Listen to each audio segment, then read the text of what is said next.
Good evening, everybody. Welcome to today's class. I think my light is too bright today. You're welcome to today's class. Oh, how was your week? Last time we saw was 2 weeks ago. How have you been? Okay, you're welcome. You are welcome.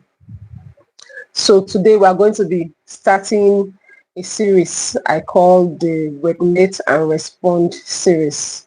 Okay? It's a framework I developed recently for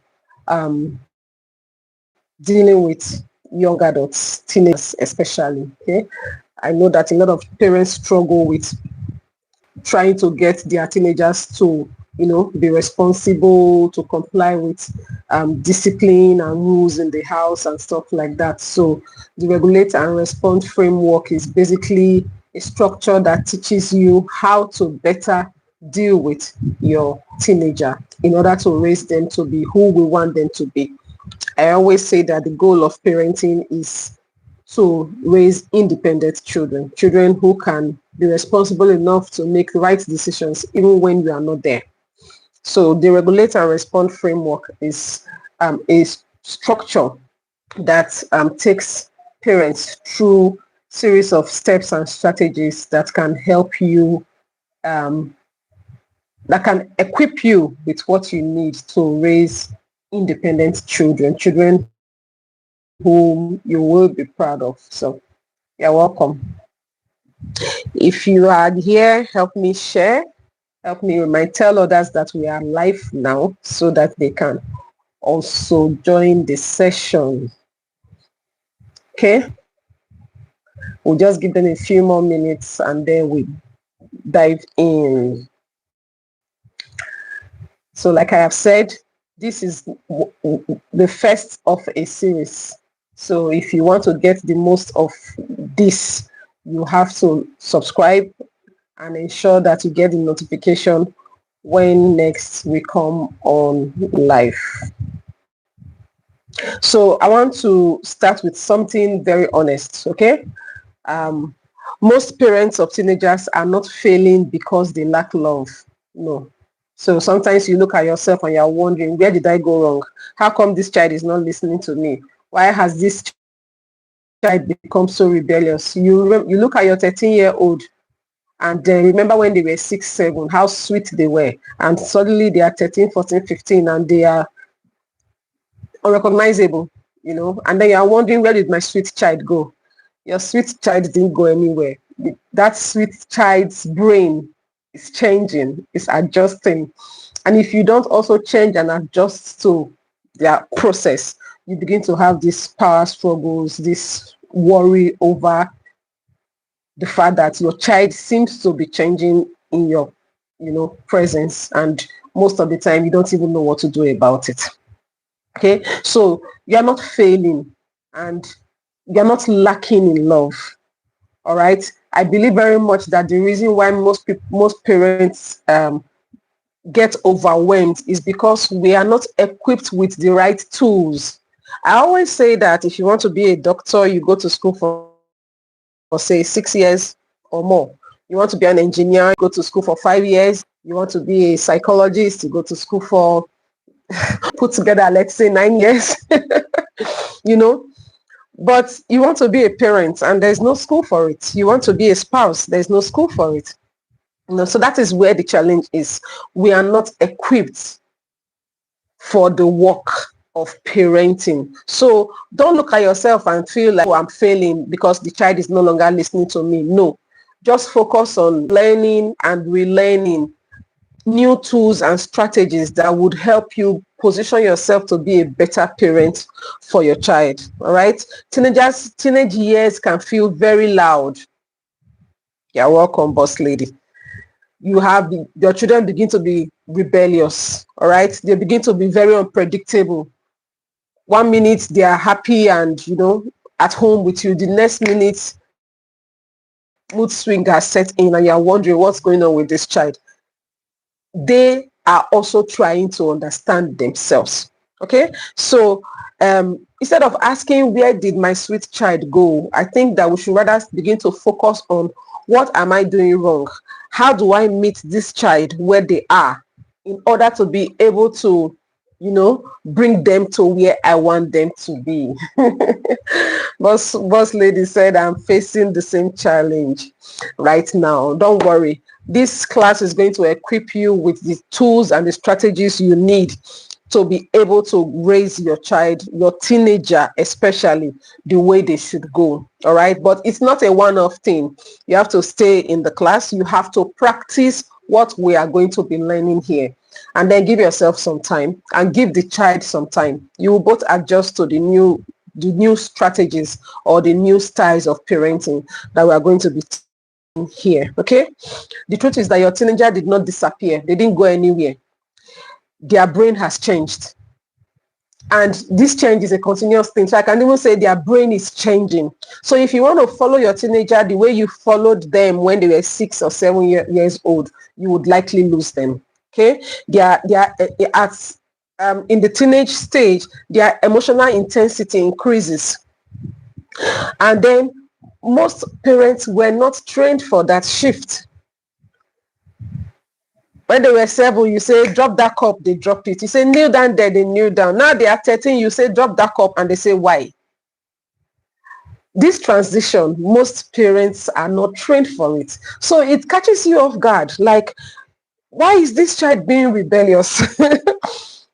So I want to just emphasize in this class that most of the time these behaviors you see with your teenagers is not necessarily rebellion, or it's not like they have just made a decision that they will not obey you anymore. No, they are changing. They are also trying to get to know themselves. Then you too must also try to get to know them.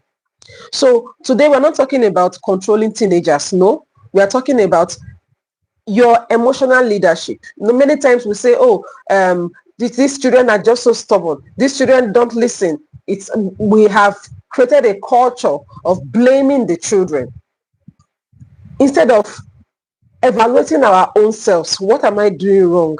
What am I doing that is making me unable to access or reach this child where I would have loved to reach them? So this is not a blame game. Neither you nor the teenager is at fault. What I have just come to discover with parents is that many of us are inequipped for the task of parenting. Is the truth. Especially the task of parenting these Gen Zs and Gen Alphas, these century children. Many of us are not equipped for it. Okay, so you find out that you are parenting from the lens of your parents. My parents did it to me and I did not die. Why is their own different? My darling, theirs is different. And I've said it over and over and over in this class. The earlier you accept that the kids of nowadays are different from how we were in our time, the easier for you to begin to adjust to learning and developing new skills that will help you parent them the way they should be parented. All right. Okay, you're welcome. He said, this is just, let me read this question. Somebody is saying, he obeys when we speak on the phone because we are far apart. He's so disobedient to my parents. Oh, he's living with your parents. That's another challenge for children living with grandparents. That's a little different. There also needs to be some checks and balances there, because let's face it, grandparents no longer have the strength or the power that you would have, to put them right. So sometimes it can be a little bit challenging, but I'm sure you will get there. I'm sure whatever you are going to learn here, you will then take into, parenting the child. It's a new approach. It's a new way, and it's important that we focus on learning these skills so that we can give our best to our children, knowing that we did well, or being confident that, okay, I gave it my best shot. Okay, so we can no longer afford to parent the way our parents parented us. So what exactly is the problem? Because we can just say, oh, these children are different. These children are different. He will adapt, don't worry. These children are different. But what exactly is the problem? Because I'm going to say something very uncomfortable now. When conflict happens at home, most parents focus on the child's behavior, the teenager's behavior. Oh, he's rebellious. Oh, he's stubborn. Oh, he's very rude. All right. You are focusing on their tone. You are focusing on their eye roll. You are focusing on their refusal, to obey instruction. You are focusing on their banging the door against you, stuff like that. But what actually escalates the situation is usually your reaction as a parent. So what I'm saying here is sometimes when situations escalate into yelling and screaming and beating, if you sit down to truly evaluate the situation, you realize that yes, they disobeyed you. Yes, they rolled their eyes at you. Yes, they banged the door at you. But the reason why that situation escalated is because you reacted instead of responding. Okay? I'll let that sink in. You reacted instead of responding. So it is the parent's reaction that either escalates or de-escalates a situation, irrespective of the child's behavior. Yeah. And it's not gentle parenting. Yes, I've been accused of, selling the message of, oh, don't do this. If you have followed me from day one, I have never been a party to preaching the message of don't discipline your child. I believe very much in discipline. Okay? I believe very much in love too. They must be equal in weight. But when you find out that your child's behavior seems to always put you in a situation where you keep yelling and yelling and yelling, the question to ask yourself is, why do you get triggered? Why do you get triggered? What exactly happens in your body when your child disobeys you? Take a moment to think about it. What happens in your body when your child disobeys you, when your child rolls their eyes at you, when your child, bangs the door, walks off while you are talking, or outrightly disobeys an instruction? What happens in your body? I've had many mothers, mothers and fathers alike anyway, describe this jaw tightening, like they begin to find themselves clenching their jaw so tightly. Some people will say, I start feeling palpitations in my chest. All right. Others will say, my voice rises. What happens to you when your child disobeys? In your body, take a moment to reflect on it. When your child disobeys you, what is the physical reaction you feel in your body? I would like somebody to put that on the comment. All right, your posture can shift. Okay, some people would even say their palms become sweaty. Others will say, I start shaking, like, I can't take this. What happens to you in your body? Take a moment to think about it. When your child disobeys you, what happens in your body? All right, please write. Let's do this together. Yes, please jot. This is very important. You need to jot it down. Okay. So most of the time, it is what happens in your body that parents should begin to focus on, because it is that thing that happens in your body that triggers you into the shouting spree that you get into. And it is not character failure. It is not because you were not raised right or because you are not doing well as a parent. Okay, that is your nervous system activation. What I'm just trying to say is that when your child exhibits such behaviors, your nervous system gets activated. So when you feel disrespected, your brain interprets it as threat. And it's the truth, even when you're dealing with adults. When you feel disrespected, there is a welling up of something in your body. All right, like you need to defend yourself quickly. The only difference now is that thing welling up in your body wants you to defend yourself against a child. Okay, so when the brain interprets disrespect as threat, it enters this fight or flight mode. That is why you find out that you are beginning to react to your child. How dare you? Who are you to walk away from me? I'm your mother. When I'm talking to you, you sit down there. Or because I said so, stuff like that. Because your body is perceiving the disobedience from the child as a threat to you. This is totally your nervous system at work. Okay? And when your body is in that mood, it prepares for fight. It's a natural response. When we feel threatened, we prepare for fight. Now, the question is, why should a child's behavior be enough to make you feel threatened, that you now react in a way that matters escalate? So imagine a situation where your teenager escalates emotionally, you also escalate emotionally. Now you have two activated nervous system in one room. That's a recipe for disaster. All right, your child is activated, you're activated, you scream, the child screams. It's disaster. Somebody says, when they disobey me, I blink my eyes 100 times in 5 seconds. 100 times in 5 seconds. That's a lot. I can imagine, because for a moment your mind is thinking, what do I do? What do I do? What do I do? How do I react? How do I do? I know, how do I react? I get that very well, boss lady. Thank you for sharing. So many of us have these responses, this how we react when they disobey, because it's just a natural thing for when a parent feels disrespected. Your nervous systems wells up. Okay, so you cannot afford to continuously have two activated nervous systems in the same room. It is a recipe for disaster. Your child cannot be activated and then you also are activated. You are the older one. You are the one who is supposed to be more regulated. So if your child lacks regulation, you too should not go down to their level to be dysregulated.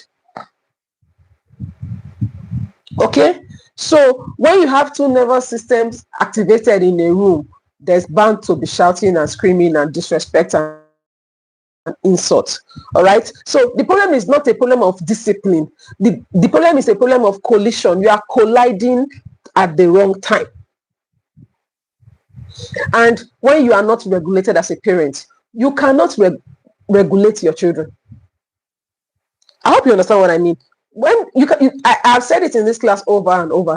You cannot give what you don't have. So an unregulated parent cannot raise a regulated teenager, because it's what they see you do that they do. A little wonder, our last class we saw how a lot of us admitted to the fact that we yell because we saw our parents yell. Many things we do, not because we have our own rational explanation for it. It's just how we were raised. So your child will also follow your pattern. If you do not learn to regulate yourself now, you are teaching your child dysregulation, because they will do the same thing to their kids. All right. So very quickly, let me try to help you understand the brain of a teenager. During our very first class last year, I know I had mentioned over and over the role of the amygdala and the prefrontal cortex. All right. In teenage years, teenagers are operating with a highly active emotional brain. When it comes to emotion, they are high, but when it comes to rational brain, they are not. It's still developing. So your teenager is more emotional than rational. So they react. That's an emotional way. They react. They are more emotional than they, at the teenage years. They do not have the capacity to fully sit in their feelings and analyze the situation in a way that they come up with rational responses or decisions, or they don't. They are more emotional than rational. You are supposed to be the rational brain for the teenager. While they are being emotional, you are supposed to be their rational brain. Because during the teenage years, emotion is very strong and impulse control is still forming. So they react very quickly. All right. So that's why maybe all they want to say is, I'll do it later. Their tone rises like, I'll do it later. So you're wondering like, who are you shouting at me? Who are you talking to? They did not mean to shout. Their tone just took over. Their emotions took over, and then the tone, increased, And it's for you that signals disrespect. But if you begin to understand teenagers from this point of, this is a child who is also trying to understand themselves, I bet you parenting becomes easier. I said it some time ago that every behavior from a teenager, from your child, is an opportunity for learning and for growth. It's for learning and for growth.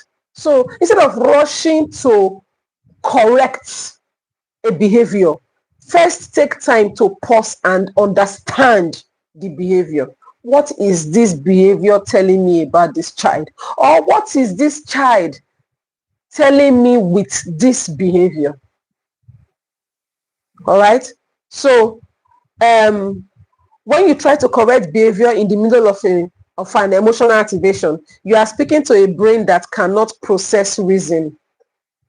I'll repeat that. When you try to correct behavior in the middle of an emotional activation, you are speaking to a brain that cannot process reason. Your child is already upset about something. He or she is already feeling, overworked or overused, or feeling being treated differently, stuff like that. And then it is in that moment you want to correct. Have you not wondered? I think I've asked this question before. How come it is always that thing you said don't do? You keep repeating it. They keep doing it. They keep doing it. You wonder, I corrected you from doing this thing yesterday. Yesterday, I told you not to do this thing anymore. How come you are back to it today? Because when you were telling them yesterday, you were telling an emotionally activated child. Though they broke a dish in the kitchen, you're shouting, how could you? You're always clumsy. You always let things break from your hand. You're screaming, and you think they heard you.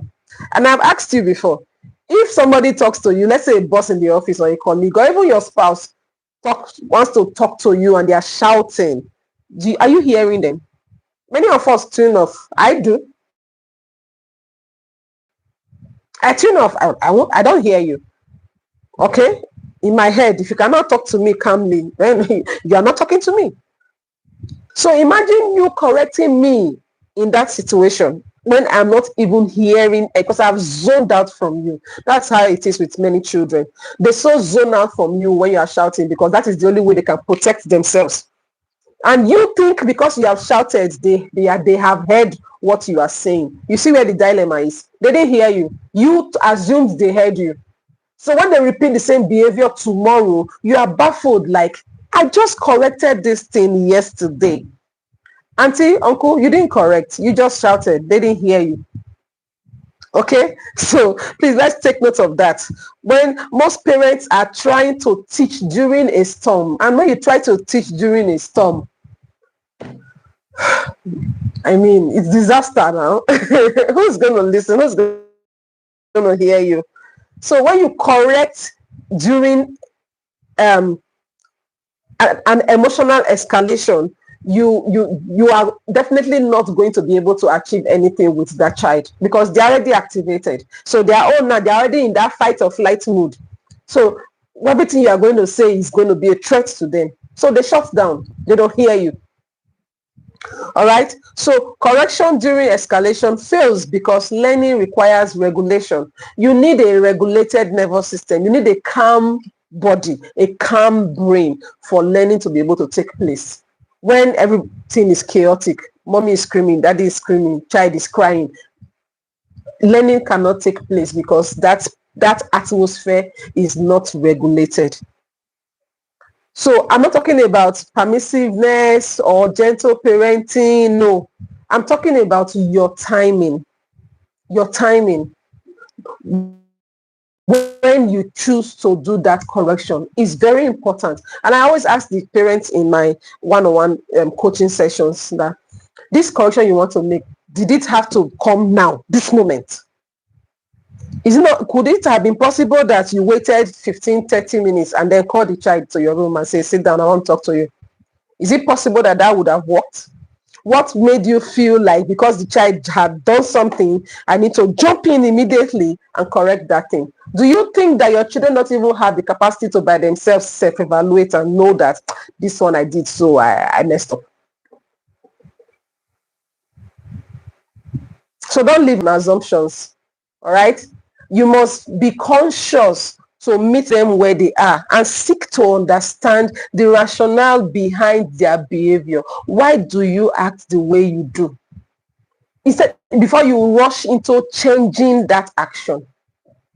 All right. The reasons why I've taken my time to develop this regulate and respond framework. And I'm hoping in the next few sessions, I'll be able to really help you understand what this framework is about, because since I started using it myself, my parenting style has changed. My access, as in how I relate with my children, is better. I don't scream, I don't shout, I don't stress anymore, because whatever I want to scream about, I can still talk about it calmly later. After giving 10, 15, 20 minutes, just let time pass. And I can still approach the matter and still correct the behavior without demeaning anybody, without shaming anybody, without embarrassing anybody. But correction is made and the change I want to achieve is achieved. So we were raised by screaming parents. It doesn't mean that we should also be screaming parents, because I have said it here before. Many of us will say, oh, my parents did it and I did not die. But did you really not die? Yes, you didn't die a physical death, but many of us on this call can testify to the fact that there are many things your parents do not know about you, because you never had that relationship to be able to approach them, knowing that they will not only hear you, but they will help provide solutions to whatever you are dealing with. No, when you think about how your mother is going to look at you with one bombastic side eye, I'm sure you will recoil. Many of us did not have such relationship. That's what we want to build with our children. Relationship such that they come to you anytime, any day, knowing that they are not going to be judged, they are not going to be shamed, they are not going to be embarrassed, and they are going to be listened to. And if need be, solution is going to come from the parents. But if your children do not have such confidence on you, you've lost them. Okay, so the regulate and respond framework has two pillars. Okay, and this is something I'm still building, something I'm still working on, but so far so good. I think most of the parents I have worked with using this framework tend to begin to understand where I'm coming from, and I really hope that everybody on this call really gets what I'm trying to talk about. I'm not talking about don't discipline your children. I'm not saying when they err, don't punish them. I'm not saying all that. I'm just saying the timing is important. So the regulate and respond framework has two pillars. Pillar one is regulate. Pillar two is respond. All right? Regulate, respond. Regulate, respond. I'll tell you what that means as we go on. If you have not yet subscribed to this channel, please do so. All right? And then if you have people you know or think that should be listening to this right now, young parents of teenagers who seem to be struggling with, getting to really connect with their teens, please you can share the link and let them join us. So I said the regulate and respond framework has two pillars. Pillar one is regulate. Pillar two is respond. Not react, respond. So we are not. I want to help groom a generation of parents who are no longer reactive. Okay, and this framework also helps with our relationships with our spouse. Okay, where you don't get triggered. Not everything should not have the capacity to trigger you, male or female. So you sit down and evaluate situations rationally instead of getting. So pillar one is regulate. Pillar two is respond. So to regulate means to pause. If there's anything you're taking away from here today, this is it. To regulate means to pause in the face of the behavior that your child is exhibiting that is not good, that you don't want to see. Pause. In the face of them rolling their eyes at you, pause. All right. In the face of their refusal to obey a certain instruction, pause. The challenge is that many of us are so impulsive that we rush into action. But if you learn to pause, things will begin to change. So I said regulate means pause. Regulate means lower your voice. We can get so triggered that I say, oh, I'm a Benin girl, oh, I'm from Benin, I'm from Edo State, and many people always say, oh, Edo people are loud, Edo people shout. And then I also used to have those seasons in my life when I would say, after raising my voice, I'd be like, I beg, I'm a Benin girl, that's how we are. But I'm now learning that until that everybody has assumed that's how we are. That's how they are. Doesn't mean I must be that way. I'll teach myself differently. I'll regulate myself. Okay. So even if you have a natural tendency to shouting, raising your voice, being impulsive and quick to reaction, regulate and respond framework will teach you to pause. All right. Pause. Lower your voice. Relax your face and your shoulders. Slow your breathing. Do you notice that our generation do a lot of things in a hurry? Like something is pursuing us. We are always in a hurry. I was just discussing with a parent some days back how these Gen Zs and Gen Alpha, they are very, very laid back. They are very calm. They walk so slowly, like they are not in a hurry to go anywhere or do anything. And it offends us. It offends us. Because in our time, if you walk like that, you will receive slap at the back of your head, and then you are also trying to get them to be fast, to hurry. And I used to do that to my son, especially the first one too. And recently I'm beginning to ask myself, to what end? To what end? Many of us were raised by parents who, as soon as they say, oh, Joy, go get me water, before they say water, the water is already in their front. That's the kind of parents that raised us. Like, you are on the move even before they finish the instruction. And then now you have kids whom you say, go get me water, and they are now trying to shut down their phone or shut down their laptop, pull out the chair, get up very slowly, and before they would even get up, you're already angry. Why? Why are you triggered? You are triggered because in your time, if you do that, you will receive serious beating. You are triggered because in your time, they taught us that being slow is equal to being foolish. All right?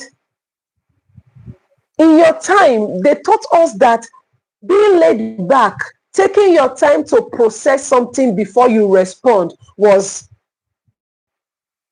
equal to not being intelligent. Okay, so you want to also hurry your children in presenting themselves as intelligent, as smart. Who says people who take their time and do things gradually are not smart? They're even smarter than us. You know that this generation kids are smarter than us. All right, but because you are so in tuned, you are so into getting them to do what you want them to do, exactly when you want them to do it, you are quick to react. So you must learn to pause. You must lower your voice. You must relax your face and your shoulders. You must slow your breathing. I was watching something on Instagram some days ago about somebody was talking about how to regulate your nervous system, because our nervous system is so dysregulated. And then one of the ways the man was trying to teach is, many of us, when we are brushing like in a hurry, we are fast, we are busy, like as if somebody is pursuing us. And then he was like, as soon as you notice you are being too fast, just pause and take it slow. Take it slow. And I've been doing that too. Like, me, I'm in a hurry. I always say I was born by a soldier, so I'm always in a hurry for everything. But now I too am letting myself, because there's some things that they can wait. They can wait. You just realize you've gone through the day, goody, like, and then you come home, you're tired, you break down. After 2 weeks, you fall ill, you treat. After 3 days, you are back to everywhere at the same time. That is the same life you want your child to live. Okay, so to regulate is to lower your voice, relax your face and your shoulders, slow your breathing. It means you stabilize yourself before you attempt to stabilize your teenager. To regulate is to stabilize yourself first before you attempt to stabilize your teenager. That's what parenting is about. It is leadership. It is not control. Parenting is not control. It is leadership. You lead and they follow. Recently, I started teaching my daughter how to. I intentionally now tell her, I think I'm getting worked up. Let me just breathe and calm down. Because she's one child I know needs to learn how to breathe. Especially when she's already angry. Everything is goes with her. So now I'm telling her, I'm not using myself as an example for her. So when I'm getting worked up and I'll just be like, I need to calm down. I need to breathe. So when I tell her, Shade, you are getting worked up, calm down and breathe. I see her doing, because I do it too. That is how you regulate your nervous system. Leadership, not control. So that's for regulate. What does it mean to respond? To respond means name the emotion. What am I feeling? Many of us don't know how to process how we're feeling right now. And one of the biggest emotion I have come to see that parents feel when they are disrespected is anger from disrespect. Okay, so name what you are feeling. I'm angry right now. Why? Because I feel disrespected. Name what you are feeling. All right. Oh, go and wash the dishes, and your child says, "Oh, mommy, now," and then something wells up in you. Why? What is that thing that is welling up? Give it a name. Ask yourself by yourself. You know, I was teaching last 2 weeks that one of the many ways you can begin to learn to recognize patterns and change them is to self-reflect. Why did I just react to what this child just said? Is it a reaction coming from trauma of the past? Is it something about the present? What is it about what he has just said that is making me react like this? All right. Most times I see disrespect. Many parents has come to analyze teenagers' behavior as disrespect, and we do not like to be disrespected. So we want to assert authority immediately. And sometimes that immediate reaction escalates the situation. All right. So name the emotion, then set the boundary. Name the emotion, set the boundary, then disengage or redirect if necessary. You don't need to engage your child in a war of words. I did, you did not. I said, you said not. You don't need to engage your child in war of words. I mean, they are kids. Okay? So regulate, respond. Regulate is pause. Respond is name the emotion, set the boundary. All right? That's it. It's not 10 steps. It's just 2 steps, 2 pillars. Pause, then respond. Regulate, then respond. Okay? Now, I'll give you a scenario before we wrap up this evening. Let's say your teenager rolls their eyes and says, whatever. Oh, Derek, please go take out the trash. And they look at you like, whatever. What would you do? What would be your usual reaction to that? Are you still here? Can somebody write? Just tell me what your usual reaction to that is. You ask your child to go take out the trash and they say whatever. Or they say, Mommy, I can't. I was the one that did it yesterday. Send somebody else. How would you respond? How would you react? I have an auntie that was so as in her knuckles were so quick to give knocks on the head that even without her sending you a message, you are asking her by yourself, is there anything you want me to do? Okay, so I am suspecting that if this happens in most of our homes, the child go see Pepe before even knowing they happen. Like he will receive Somebody said, I give my order with a serious tone. They dare not disobey it. They dare not, because if they do, they will collect. Okay, so for somebody who is using the regulate and respond framework, he says most parents, or rather those that have not learned regulate and respond framework, they would be like this. Don't talk to me like that. How dare you talk to me like that? I'm your mother.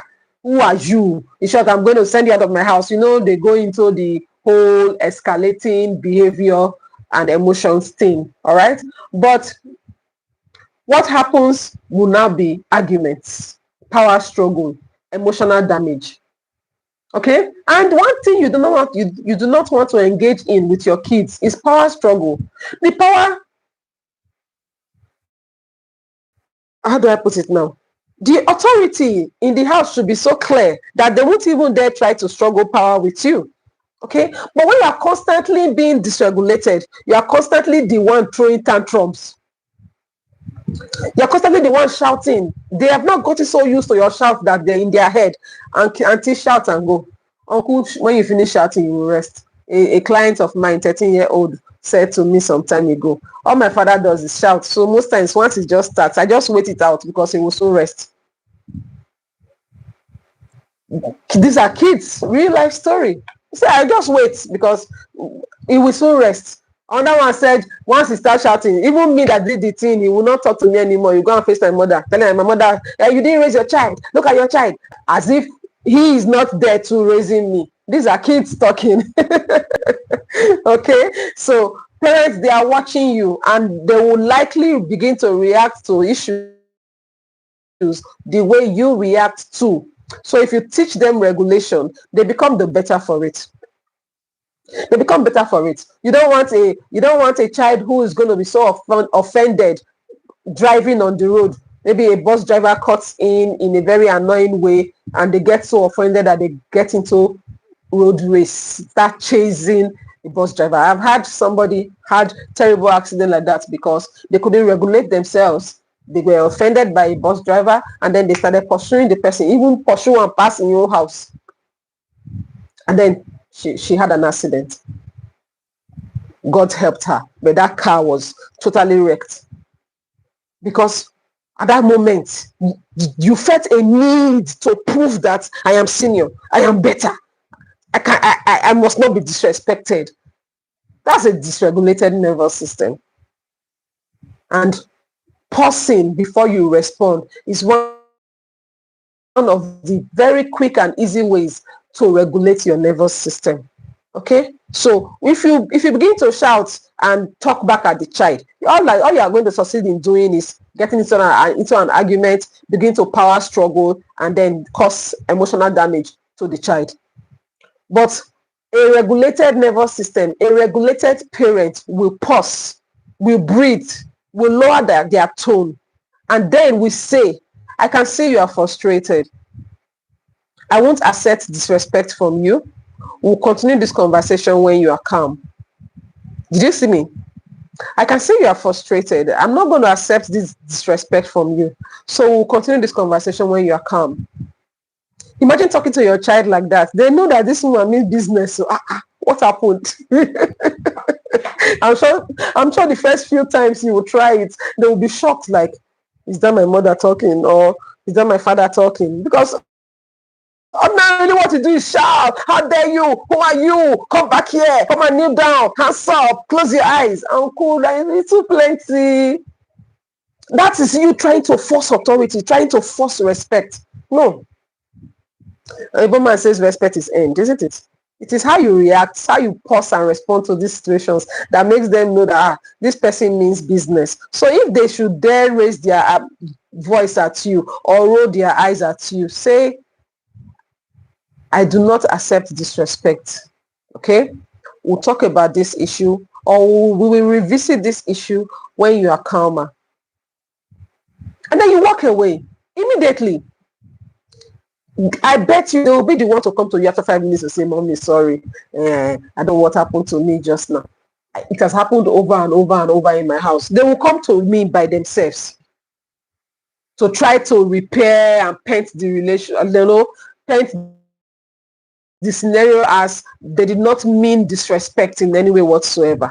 But when they are shouting, you are shouting, everybody, the house is on fire. And most times, parents are the your emotion determines your child's emotion. Let me put it that way. You are the determining factor for the emotional atmosphere of your home. So if you're always high, you're always angry, you're always throwing tantrums, a little wonder you have kids who throw tantrums. Okay, so I won't accept disrespect. We will continue when we are calmer. That is calm authority. Notice what changed. No shouting, no humiliation. All you did was set clear boundary and contained your emotion. Because yes, of course you'll be offended by their behavior or what they said, but a parent has to know how to contain their emotions. You don't have to escalate everything. You don't want your child to get used to the fact that now shout, he go rest. You don't want that. Okay, so set clear boundary, learn to contain your emotion, and learn to visit, or let me say, revisit the matter at a later hour. That is leadership in action. All right, and that is what parenting is about, leading. Because when you lead, the emotions you display, your kids would almost always display that same emotion. So everything you do, you must have at the back of your mind that you are simply teaching your child by your behavior what they should become or how they should react or how they should do things. So if you have that at the back of your mind, you will be forced to learn emotional regulation quickly by yourself. Because if I just regulate, I'm also teaching these children not to regulate. All right, so you don't have to respond to every trigger. The honest truth is, I know this is hard. Yes, even me that is talking to you, learning it was hard. Sometimes I still slip into my old patterns and old ways. All right, but if you consciously begin to take deliberate steps and actions to correct yourself, even when you sleep, you remember, you bring yourself back and then create new ways and strategies for you to ensure that you are able to do it the way you should do it, the regulated nervous system. All right, so you might start it, you fall, because it is not as easy as it sounds. It's not as simple as it sounds. All right, what makes it simple is when you begin to be consistent, be conscious and consistent in ensuring that I do not escalate issues. I regulate before I respond. I regulate, then I respond. Okay, because habits override intention. When you do it often and often and often, a time will come, you won't even begin to think about it. It just becomes your natural default response. Okay, many of us were raised in reactive homes. Now you are also raising your kids in reactive homes atmosphere. You don't want to keep reacting and reacting and reacting. Then these kids leave home, get married, they are still reacting to spouses, to in-laws, everybody. It's reaction. No, regulate yourself before you respond. All right, emotional triggers can be deeply wired. So once a child has the capacity to trigger you every time, you must begin to ask yourself, what part of me needs healing? It may not always be that the child is stubborn, the year word. That might be one small part, but why you they react? That is the question. Why do you react? And what can you do about it? Because with or without reaction, what matters is that the behavior is corrected. So you can actually correct this behavior without reacting, without escalating into shouting and screaming. Because over the years, we feel like screaming and shouting is part of parenting. Maybe at some point, yeah, but when it becomes the only way you are parenting, something is wrong. Something is wrong. All right. So, well, I've said it before that when we feel disrespected, we feel unsafe. And when we feel unsafe, that's when reaction comes in. That's when we the tendency to want to react comes up. Okay, so always have that at the back of your mind, so you can always ask yourself, what did this child's behavior just trigger in me?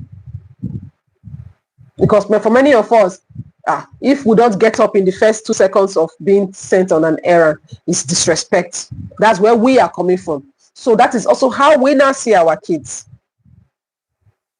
Meanwhile, the child is just trying to get up and go get the water, and they don't have to do it as quickly as fire brigade approach as we were doing it. Because many of us need to take time to just breathe, to just slow down, which I am particularly learning in recent times. The beauty in slowing down. Okay, just slow down. Just breathe and slow down. You don't have to rush. We rush too much, and that's how we also rush into discipline without even trying to understand the root cause of the problem. So I don't want you to just know the steps, regulate, respond. No, I want you to train your nervous system. And to do that, you must create structure. You must be repetitive, and then you must try to be accountable to yourself. When the thing happens, I pause. I ask myself, what emotions am I feeling? Then I respond. Okay? Don't be in a hurry. Don't always rush to make a point or to discipline without understanding where the child is coming from. All right? So I want you to live today with one shift. Before you correct your teenager, regulate yourself. Before you correct that child, regulate yourself. Regulate yourself. Okay, it also puts you in like a realm where respecting you becomes very easy, because you don't throw tantrums. You don't. All right, I know that you growing up, that of your both parents, I know that the one that always had 1001 things to say about your bad behavior was the one you did not like. They will humiliate you, they embarrass you, they call you names, mark your body, without seeking to understand the child or to understand where the child's behavior is coming from and how to deal with it properly. Okay, so before you correct your teenager, please regulate yourself. Don't be a tantrum thrower. You're not a child. There should be an air of authority about you, such that when you now finally speak, the child knows my mother means business, my father means business. When you're always backing every day, like, I don't want to use the wrong word, backing, but you never bite. You back, no bite. Back, no bite. The child will get used to the father. Now let back and go back. No, we'll go there, all right. But when you ignore the child, they have done something bad and you did not talk, they will not be able to sleep because in their mind, this is going to come in the middle of the night and wake me up, and we're going to have a conversation. My mother used to do that. She'll wake you up by 12 midnight. You will have that conversation. That disrespect, you are going in the night, we'll talk about it, and I promise you will not do it again. But there was no beating, there was no screaming, there was no fight. For just communication. I'm seeking to understand you. Why did you do that thing? What was going through your mind when you reacted that way? How do we ensure this doesn't happen again? Those are ways to talk to teenagers. All right? Or else you lose them. I keep telling you guys that I have too many teenagers, 13, 14, 15-year-olds waiting to leave home. I just want to enter university and go. My father, you need to hear them talk. Okay, those are the kind of children that will leave home and they will not look back. You'll be using phone to look for them. They'll tell you, Mommy, I'm okay. I'm not coming home for December. Where I am, I'm okay. You don't want that. Okay, so regulate yourself, because that's one thing that you do can shift the atmosphere of your home beautifully. All right. So what I'm going to do is between now and our next session, which is going to be 2 Thursdays for now, I want you to observe your own triggers. What triggers me? Why do I react to this child when he appears to be disrespectful the way I do? Take note of that. All right. Observe your own self. Don't judge it. Just observe it. What is my trigger? Notice when your body tenses. What tone triggers you most? What words activate you? What behavior triggers you?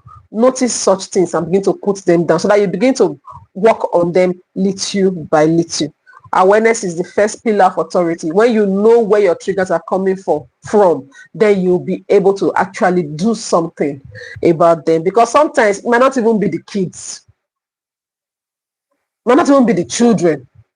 Okay, a client, an older 28-year-old girl was talking to me recently about how her younger sister lied on her in 17.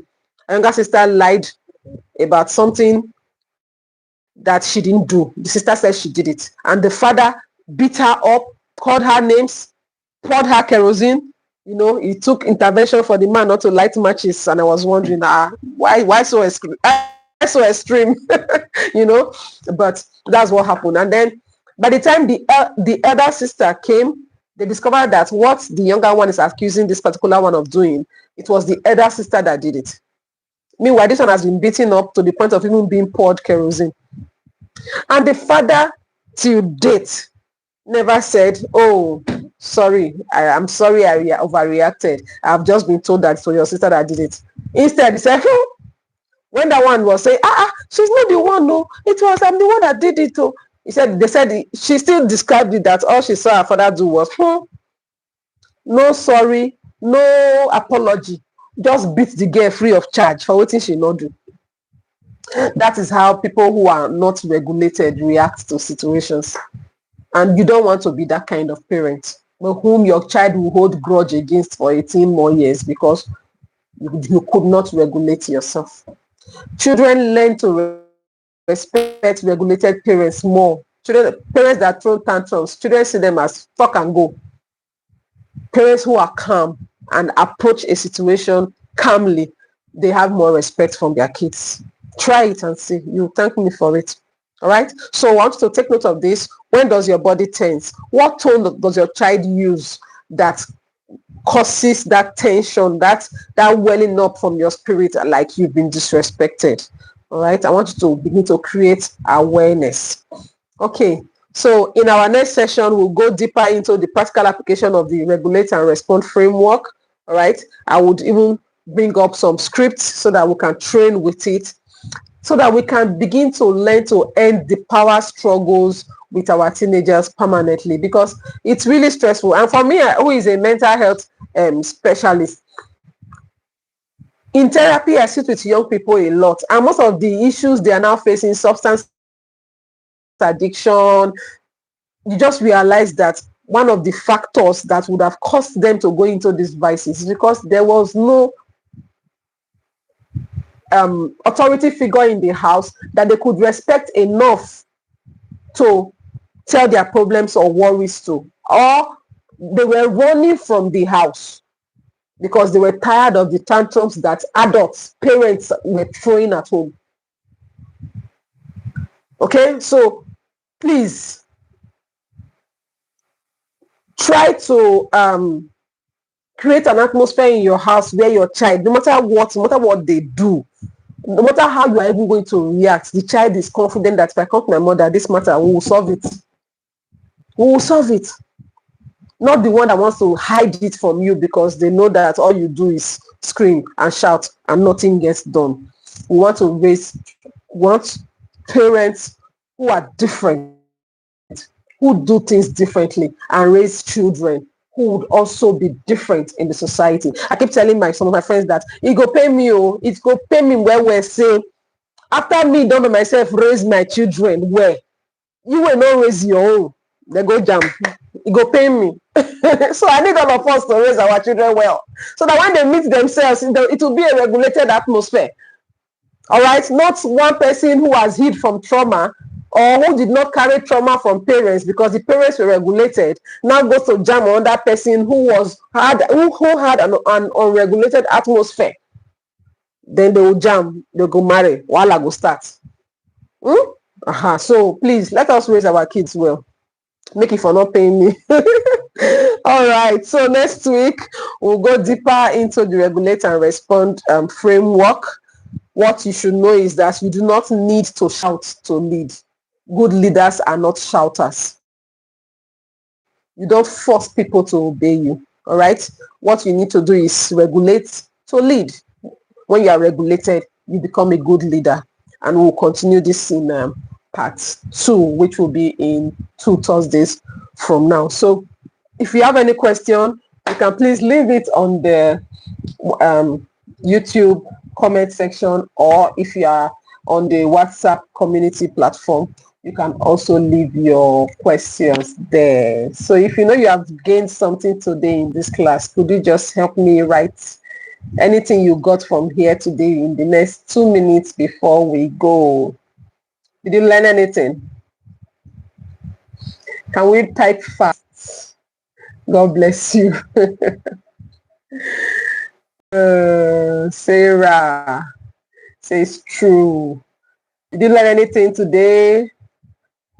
Yes, when you are regulated, you become a good leader. Thank you, Pastor Eric. God bless you, sir. Yes, African Tales by Petty. He says, I learned to regulate my emotions. Thank you. Samuel Isaac says, thank you very much. Samuel, what did you learn?